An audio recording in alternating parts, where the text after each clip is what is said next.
तभी ज़्यादा अच्छा रिजल्ट मिलेगा। और नमस्कार दोस्तों, मेरे पास आप ये जो देख रहे हैं ये है दोस्तों माइकोराजा। माइकोराजा का ऐसे इस्तेमाल कीजिए, ऐसे रिजल्ट मिलेगा, ऐसे नहीं मिलेगा। बहुत तरीके की भ्रम भी चलते हैं माइकोराजा को लेकर के। माइकोराजा फर्टिलाइजर है, इससे ये पोषक तत्व मिलेंगे, इस तरीके से रिजल्ट मिलेगा। ये सारे भ्रम दोस्तों आज की वीडियो में मैं क्लियर करने वाली हूँ। माइकोराजा क्या है, कैसे इसका सही इस्तेमाल करने पर आपको रिजल्ट मिलेगा, कैसे इस्तेमाल करेंगे तो रिजल्ट बिल्कुल भी नहीं मिलेगा, कैसी मिट्टी भी बहुत ज़्यादा डिपेंड करता है। जहाँ पे आप कंटिन्यू जैसे सब्जियों की खेती कर रहे हैं या बागवानी में पौधे हैं, तो वहाँ पे आपको किस तरीके से इस्तेमाल करना चाहिए, आपकी मिट्टी कैसी है, यानी कि आपकी मिट्टी में कार्बनिक पदार्थ कितना है या नहीं है, आपकी मिट्टी में ऑर्गेनिक कार्बन है या नहीं है, कितना है तो आपको रिजल्ट मिलेगा। रासायनिक फर्टिलाइज़र आप कितना डाल रहे हैं, उसी अनुसार आपको रिजल्ट मिलेगा। संपूर्ण जानकारी आज की वीडियो में क्लियर करने वाली हूँ और जो भी भ्रम चलते हैं माइकोराजा को लेकर के वो भी क्लियर करने वाली हूँ। विशेष तौर से दोस्तों आलू, लहसुन, प्याज, हल्दी, अदरक या फिर बागवानी में पौधे हैं, सब्जियों की खेती आप कर रहे हैं, तो दोस्तों ये वीडियो आपके लिए बहुत ज़्यादा इंपॉर्टेंट रहने वाला है, तो लास्ट तक आप ज़रूर बने रहें। सबसे पहले दोस्तों जानकारी लेंगे माइकोराजा क्या होता है। माइकोराजा किसान भाई समझते हैं कि ये फर्टिलाइजर है और लगता भी ऐसा ही है, जो दानेदार फॉर्म में आता है। देखिए ये जो मेरे पास है, तो किसान भाई को लगता है कि ये फर्टिलाइजर है और इसका रिजल्ट इसी तरीके से मिलेगा। दोस्तों फर्टिलाइजर वो पदार्थ होता है, चाहे वो रासायनिक हो या फिर ऑर्गेनिक हो, जिससे पौधा पोषक तत्व अपटेक करे, वो फर्टिलाइजर होता है। लेकिन माइकोराजा फर्टिलाइजर नहीं है, ये फंगस है, एक जीव है, जीवित है, कवक हम इसे कहेंगे, यानी कि फंगस या कवक हम इसे कह सकते हैं। तो ये फर्टिलाइजर नहीं है। माइकोराजा पौधे की जड़ों के साथ सहजीवी संबंध बना करके जीवित रहते हैं। पौधों की जड़ों के साथ सहजीवी संबंध बनाते हैं, यानी कि पौधा प्रकाश संश्लेषण से जो भोजन बना रहा है, जैसे कि ग्लूकोज, शर्करा वगैरह, तो ये पौधे से अपटेक करते हैं, ग्लूकोज लेते हैं, शर्करा लेते हैं और पौधे बदले में पोषक तत्व अपटेक करता है माइकोराजा से। माइकोराजा पौधे की जड़ों की पहुंच से जो पोषक तत्व दूर पड़े हैं, जैसे कि फॉस्फोरस है, मूव नहीं करता है, आपने जहाँ पे डाला वहीं पे फिक्स रहता है, जिंक है, कॉपर है, तो ये सारे पोषक तत्व जो पौधे की जड़ से दूर हैं, वो उपलब्ध करवाने का काम कर देता है माइकोराजा। देखने में तो लगता है कि बहुत अच्छा रिजल्ट मिलेगा इस तरीके से, तो जो दूर आप डाल रहे हैं वो भी अपटेक हो जाएगा। लेकिन दोस्तों सावधानियां आप ध्यान में रखेंगे, सही तरीके से इस्तेमाल करेंगे, तभी ये फायदे देखने को मिलेंगे। माइकोराजा दोस्तों कौन कौन सी फसलों में इस्तेमाल करना चाहिए, इससे पहले आपको जरूर जानना चाहिए माइकोराजा होता कितने प्रकार का है। तो माइकोराजा दोस्तों दो प्रकार का होता है, एक्टोमाइकोराजा और एंडोमाइकोराजा। एक्टोमाइकोराजा दोस्तों पौधे की जड़ों में जो कोशिकाएं होती हैं, दो कोशिकाएं हैं, उनके बीच में जो जगह होती है वहां तक प्रवेश करते हैं और पोषक तत्व, पौधे को पोषक तत्व है या पानी है, वो सब चीजें उपलब्ध करवाने का कार्य करते हैं। यानी कि एक्टोमाइकोराजा पौधे की जड़ों के ऊपर लेयर बनाते हैं और जड़ों की कोशिकाओं के अंदर तक प्रवेश नहीं कर पाते हैं, बाहर तक ही ये उपलब्ध करवाने का कार्य करते हैं। पोषक तत्व या पानी है, जो भी चीजें उपलब्ध करवाते हैं वो कार्य करते हैं। लेकिन दोस्तों जो कोशिकाओं के अंदर तक प्रवेश करते हैं वो होता है एंडोमाइकोराजा। एंडोमाइकोराजा पौधे के दूर जो पोषक तत्व हैं, पानी है, जो भी चीजें उपलब्ध करवाने का कार्य करते हैं, वो पोषक तत्व पानी है, वो पौधे की जड़ में उपस्थित कोशिकाओं के अंदर तक उपलब्ध करवाते हैं। और इसीलिए दोस्तों एंडोमाइकोराजा का रिजल्ट बहुत अच्छा मिलता है। और एंडोमाइकोराजा का अगर एग्जाम्पल की मैं बात करूँ तो अर्बस्क्यूलर माइकोराजा, जो कि एंडोमाइकोराजा होता है और ये काफ़ी फेमस है दोस्तों। फायदे देखते हैं तो लगता है बहुत अच्छा रिजल्ट मिलता है, लेकिन आपको सावधानी जरूर ध्यान रखनी है। फायदे जान रहे हैं तो दोस्तों सावधानी आपको जरूर जानना है और सही तरीके से आप इस्तेमाल करेंगे, सही मात्रा में इस्तेमाल करेंगे तो सबसे पहले फ़ायदा तो जैसे कि मैंने बार बार डिस्कस किया है। देखिए पौधे की आप जब भी फसल की बिजाई करते हैं, जड़ें बहुत कम होती हैं, बहुत छोटी होती है, पौधा ग्रोइंग स्टेज पे होता है, ऊपर भी बढ़वार फुटाव हो रहा होता है और नीचे जड़ों का विकास हो रहा होता है। लेकिन दोस्तों आपने डीएपी डाला, आपने कोई एनपीके 05234 है, 1261 है, या फॉस्फोरस के लिए एसएसपी फर्टिलाइजर डाल रहे हैं, एनपीके 123216 वगैरह डाल रहे हैं, जो भी फॉस्फोरस युक्त फर्टिलाइजर डाल रहे हैं उसमें फॉस्फोरस है, पौधे की जड़ों के विकास के लिए, पौधे में आगे चल कर के डेवलपमेंट के लिए फास्फोरस बहुत ज़रूरी पोषक तत्व है, लेकिन ये मिट्टी में मूव नहीं करता है। आपने जहाँ डाला वहीं पे ये फिक्स रहेगा। जड़ के पास में फास्फोरस कभी नहीं जाता, जड़ को अपटेक करने के लिए फास्फोरस के पास में जाना पड़ेगा। तो दोस्तों फास्फोरस उपलब्ध करवाने का कार्य कर देता है माइकोराजा। सेकंड दोस्तों, फास्फोरस के अलावा जैसे कि जिंक है, कॉपर है, ये पोषक तत्व भी मूव नहीं करते हैं।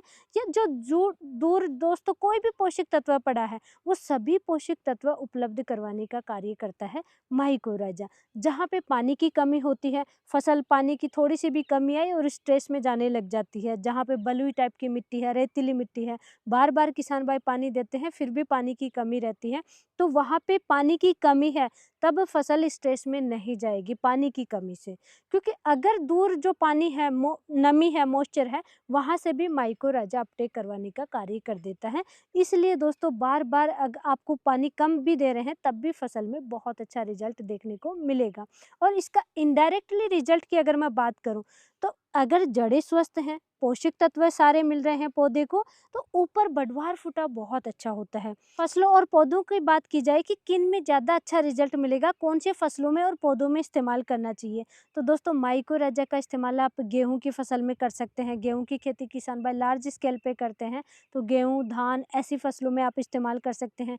कंद वाली जो भी फसलें होती हैं, जैसे कि लहसुन है, प्याज है, या अदरक है, हल्दी है, आलू की खेती है, इनमें आप कंद वाली फसलों में इस्तेमाल कर सकते हैं। फूलों की खेती में भी आप इस्तेमाल कर सकते हैं, जहाँ पे आपको बार बार प्रोडक्शन लेना है तो वहाँ पे माइकोराजा का इस्तेमाल कर सकते हैं। जितनी भी सब्जियों की फसल है, सब्जियों में भी दोस्तों केवल एक बार हार्वेस्टिंग पे फसल नहीं आती, बार बार हार्वेस्टिंग पे फसल आती है, बार बार आपको तुड़ाई करनी होती है, लंबे समय तक फसल को चलाना है, तो वहाँ पे जड़ों का विकास रहना बहुत ज़रूरी है, पोषक तत्वों की कमी नहीं रहनी चाहिए, तो वहाँ पे भी आप माइकोराजा का इस्तेमाल कर सकते हैं उन सब फसलों में। बागवानी में पौधों की बात करें तो ग्रेप्स हैं, अंगूर की खेती किसान भाई लार्ज स्केल पे करते हैं, अंगूर है या मैंगो है, मैंगो में आप इस्तेमाल कर सकते हैं। अनार की खेती कर रहे हैं तो अनार के प्लांट्स में, यानी सभी फसलों और पौधों में आप इस्तेमाल कर सकते हैं। अब सबसे पहले दोस्तों माइकोराजा का इस्तेमाल करने से पहले आपको सावधानी जानना जरूरी है, तभी आपको इस्तेमाल करना चाहिए। तो सबसे पहले दोस्तों ऐसी मिट्टी या ऐसी जहाँ पे जमीन जहाँ पे रासायनिक फर्टिलाइजर का ज़्यादा इस्तेमाल होता है, कंटिन्यू आप सब्जियों की खेती कर रहे हैं, जैसे कि आलू की खेती में किसान भाई को बहुत ज़्यादा यूरिया, डीएपी वगैरह, पोटाश वगैरह का इस्तेमाल करना पड़ता है, यानी रासायनिक फर्टिलाइजर जहाँ पे ज़्यादा डाल रहे हैं उस मिट्टी में आपको रिजल्ट नहीं मिलेगा, नहीं डालना चाहिए दोस्तों। रासायनिक फर्टिलाइजर की मात्रा ज़्यादा है, वहाँ पे जैसे ही आप पानी दोगे तो जो माइकोराजा है वो डेवलप होने से पहले ही उस पर रासायनिक फर्टिलाइजर की परत बन जाती है, लेयर बन जाती है। माइकोराजा जीव है, फफूंद है, मर जाता है और उसका रिजल्ट बिल्कुल भी आपको नहीं मिलेगा, माइकोराजा डेवलप नहीं होगा। जिस भी मिट्टी में रासायनिक फर्टिलाइजर ज़्यादा डाल रहे हैं वहाँ पे आपको इस्तेमाल नहीं करना चाहिए। सेकेंड बड़ी सावधानी है दोस्तों, आप यूरिया, डीएपी, एमओपी यानी कि म्यूरेट ऑफ पोटास है, एनपीके फर्टिलाइजर है, एनपीके की भी अलग अलग कई ग्रेड आते हैं, और बेसल डोज में आप इस्तेमाल कर रहे हो इन फर्टिलाइजर के साथ में माइकोराजा का, तो दोस्तों बिल्कुल भी रिजल्ट नहीं मिलेगा।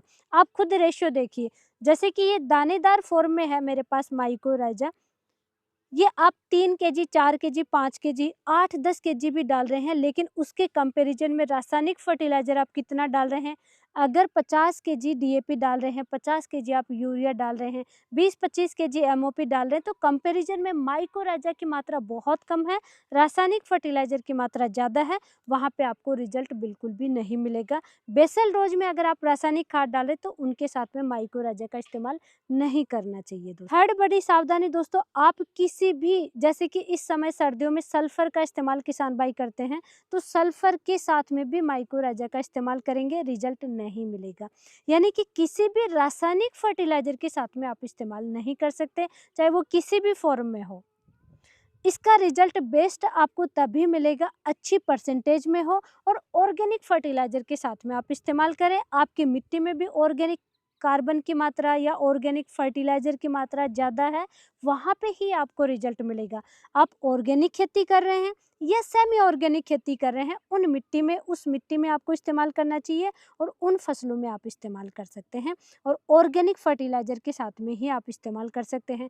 वर्मी कंपोस्ट डाल रहे हैं, गोबर की खाद डाल रहे हैं या केवल फिर इसी को माइकोराजा को डालना है, तो पौधे की जड़ के क्षेत्र में, जड़ के आसपास में डालना चाहिए, तभी ज़्यादा अच्छा रिजल्ट मिलेगा। और या तो केवल इसको डालिए, अकेले को डालिए, या फिर आपको ऑर्गेनिक फर्टिलाइज़र के साथ में डालना पड़ेगा, क्योंकि जड़ों के साथ ही ये सहजीवी संबंध बनाता है, भोजन ग्रहण करता है और बदले में पौधे को पोषक तत्व उपलब्ध कराने का कार्य करता है। ये सबसे ज़रूरी सावधानी है दोस्तों माइकोराजा का डालने का। इसके साथ में आप फंगिसाइड या कीटनाशक डाल रहे हैं, तब भी आपको रिजल्ट नहीं मिलेगा। तो परसेंटेज बहुत अच्छी होनी चाहिए, परसेंटेज अगर कम है तब भी आपको रिजल्ट नहीं मिलेगा। अब बात करेंगे दोस्तों माइकोराजा की कितनी मात्रा आपको डालनी चाहिए। माइकोराजा दोस्तों जैसे कि मेरे पास है, ये दानेदार फॉर्म में है, देखिए इस टाइप का आता है, कम परसेंटेज में आता है। कुछ किसान भाई 4 केजी डालते हैं, कुछ किसान भाई जो कि आलू वगैरह ऐसी खेती करते हैं, वहाँ पे 8-8 केजी तक भी डाला जाता है। वही दोस्तों जैसे कि कुछ अच्छी परसेंटेज में आता है, पाउडर फॉर्मुलेशन में आता है, जिसको आप डेवलप करके ड्रिप से चला सकते हैं, यानी पानी के साथ में चला सकते हैं, तो उनका भी आप इस्तेमाल कर सकते हैं 100 ग्राम से 500 ग्राम प्रति एकड़ के हिसाब से। लेकिन उनका रिजल्ट तभी अच्छा मिलेगा जिस मिट्टी में, जिन फसलों में आप रासायनिक फर्टिलाइज़र कम डाल रहे हैं, तभी आपको अच्छा रिजल्ट मिलेगा, तभी माइकोराजा उस ज़मीन में डेवलप होगा और आपको रिजल्ट मिलेगा। फसलों की जड़ क्षेत्र में ही जाना चाहिए, पानी के साथ में ही आपको चलाना है, स्प्रे नहीं करना है और जड़ों में ही आप केवल माइकोराजा को ही चलाएँगे, जब चलाएँगे तब।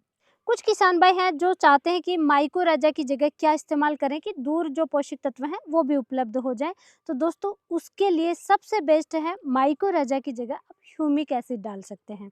रासायनिक फर्टिलाइजर के साथ में भी डाल सकते हैं, लेकिन आपको डालना है बढ़वार फुटाव के समय या बेसल डोज के समय। जड़ों का अगर ज़्यादा से ज़्यादा विकास करना है तो माइकोराजा डालेंगे, तो आपको तरीका मैंने डिस्कस किया है। लेकिन माइकोराजा आप सही तरीके से नहीं डाल सकते तो आपको ह्यूमिक या फुलविक में से कोई एक चीज़ डालना पड़ेगा। ये आपको चीज़ें ध्यान रखनी है जड़ों के ज़्यादा से ज़्यादा विकास के लिए।